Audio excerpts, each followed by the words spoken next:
American Indian activist Marty Cobenais and the Idle No More movement.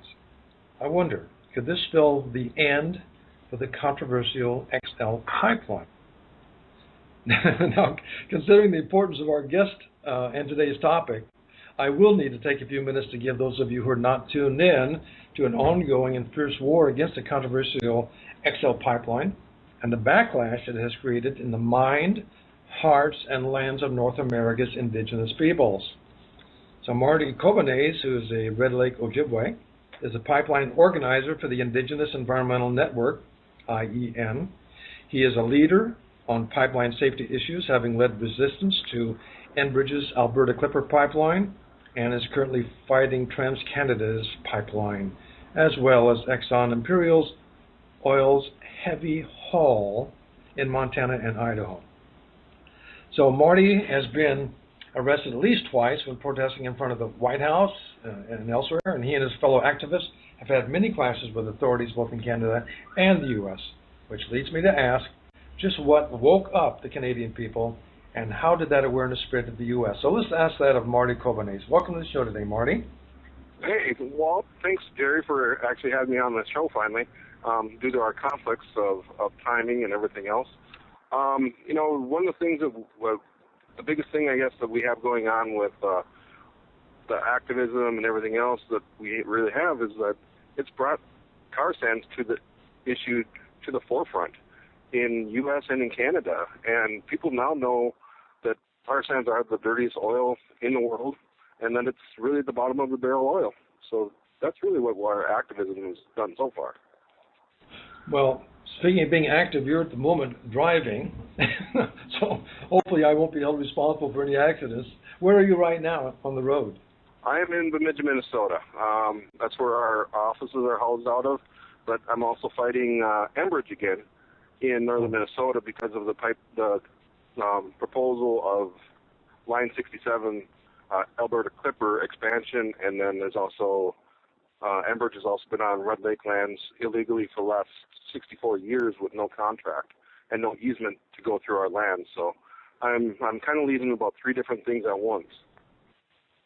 Well, I know that you worked with several tribal governments, grassroots tribal members, non-native environmental groups, and to say that you and the First Nations people of Canada and the Native Americans here in the U.S. are passionate about this subject would be one of the singular understatements of the year. So tell me, what is the Native take on the TranCanada pipeline in particular, and you're involved with it and what is called the Idle No More movement? Well, I think the biggest thing in the U.S. as far as what the Keystone XL pipeline is that with tribes is there's really been no consultation with tribes in this whole process. They say that Section 106, which is basically going through doing cultural assessments on the lands and the route, is enough of a consultation. And in the State Department's eyes, even an email or a phone call constitutes consultation with the State Department. So if it's the janitor from the casino that's calling in and asking about it, that's consultation, as long as that is a tribal member and works for the tribe. So there's really no designation as to who can talk to them or anything else. So that's one of the biggest issues.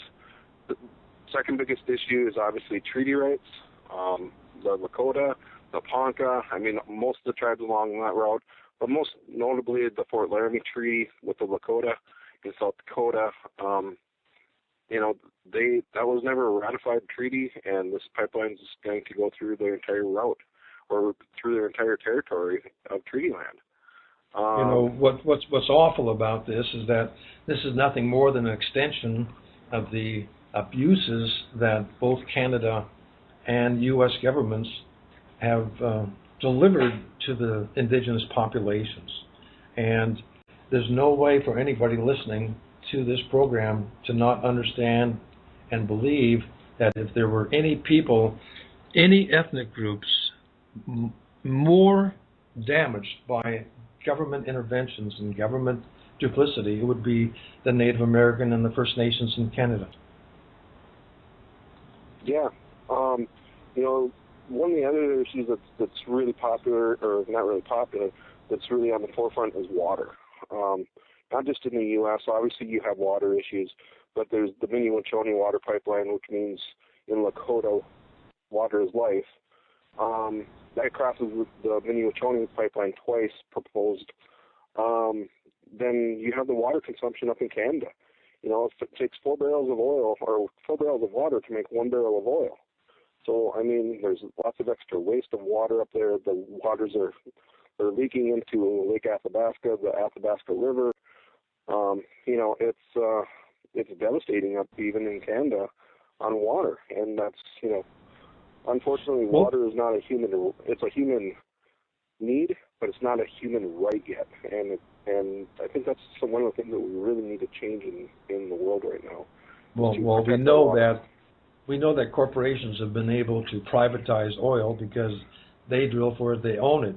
But I also know that there's progress on corporate fronts to can literally control water supplies and own what we consider to be the most natural resources other than our air. Now, going back to the pipeline, I understand you've traveled practically the entire route of the proposed pipeline. And along the way, you've met with landowners as well as affected tribal members. What did you learn from that experience? I learned that, you know, there's a lot of people, a lot of ranchers and farmers and stuff along the route that are a lot like the natives, and that they live off the land historically, and they love their land just like we do. Unfortunately, they're being treated just like the Indians of old, in that when TranCanada is going through, TranCanada is a foreign company, just like we used to have, you know, Hudson Bay and stuff like that, the fur companies. But those foreign companies now are trying to buy their land or buy leases through their land and paying them pennies on the dollar of what it's really worth, and the government is backing them out. You know, that sounds like a reservation and everything else to me in treaties. So, you know, I call them the modern-day Indians. But it's really getting to know the people on the ground, going to their homes, seeing their land personally, and seeing why they're fighting for it. You know, that's probably the most powerful thing that I've experienced over this whole time.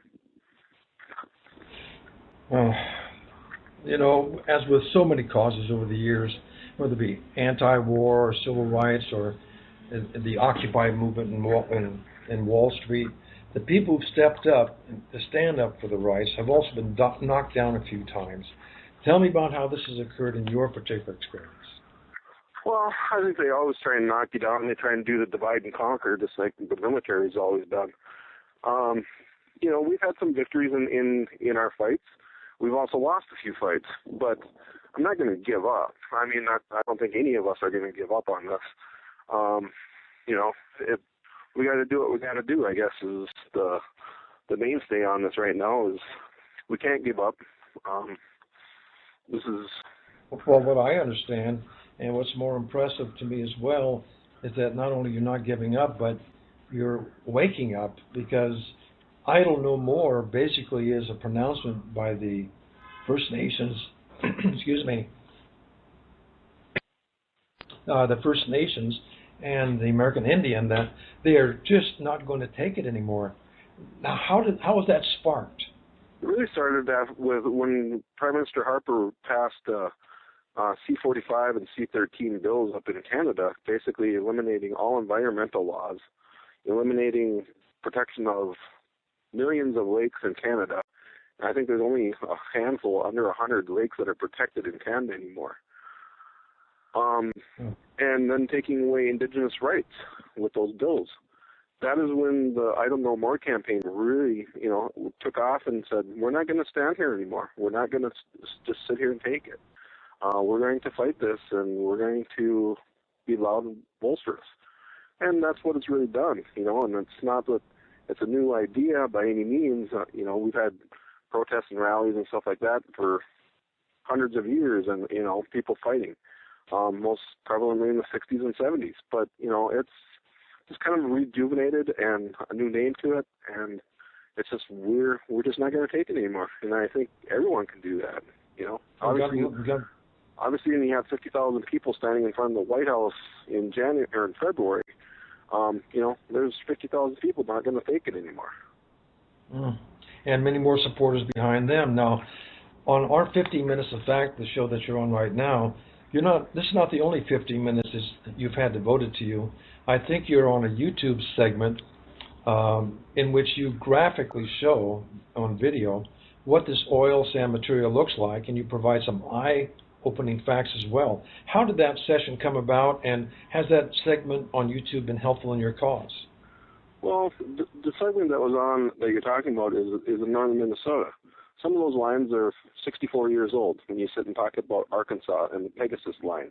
That was 65 years old, built both by Exxon at the time. That's unfortunately part of the way and the rules and regulations were back then, was that they really didn't have to bury anything if they wanted to. I think one of the most graphic details is that it's in the middle of a swamp, and you can walk across the swamp almost on exposed pipeline. Most people don't think of that. But when people do see it, it's probably the most graphic illustration that anyone can really see, in that how dangerous they are and how susceptible to easily damaged they are. Part of the line that I was showing there has been used for mud runs, for four-wheel drives and four-wheelers. And so, you can see in some of the stuff where I've been is where vehicles have hit the pipeline. In their talked about environmental rape. Now, you're associated with the IEN, or the Indigenous Environmental Network. What should our listeners know about this organization? How can they help it or belong to it? Well, we're a 501c3. We don't have membership, which is a hardship, obviously. We rely on grant, and we take no federal monies. We take no governmental monies at all. That includes tribal monies from any tribal government. That way we're able to fight what we need to fight, and we mostly work with grassroots organizations and grassroots people. But lately we've been able to work with even tribal governments that are changing those views and turning and fighting against the big corporations too now. Unfortunately, in the past they've normally given in to what I call corporate blackmail, economic blackmail, really. Is that they come in and throw out millions of dollars, and the tribes are poor, and they end up taking the money just because they need to subsidize their governments. Marty, I can't say that this is the most pleasant interview that I've done on 15 Minutes of Fact, but probably one of the more important ones. So I want to thank you on behalf of our 15 Minutes of Fact listeners and our fans for sharing your story with us, and to let them know that they can reach you personally. Your email address is martyc@ienearth.org. They can also locate you on Facebook as Marty.Cobenais. So, Marty, is there any last thoughts you might want to leave our listeners with to complete this interview? I really just want to encourage people to stand up. If it's something's going on in your land that you don't like, get your voice out there. Call. Let us know what you need. If we can't make it out there, we can always call and talk to you and give you ideas. But just don't stand around and just do nothing anymore. Stand up, make your voice heard, so that in the 7 generations to come, when they say, "What did your great-great-great-grandfather or grandmother do?" you can say that they stood up and they fought this. And they may not have won it, but they still stood up and fought it, and were trying to do the best they could for future generations. Let me say this. I want to thank you again, and I want people to pay attention to the message that you're delivering on this. I want to thank our listeners for stopping by to learn more about such social change movements such as you represent, and the dedicated and heroic people that are involved. My listeners can also search me out where I blog at the Huffington Post, and follow me as well on Twitter as @WrittenOffUSA.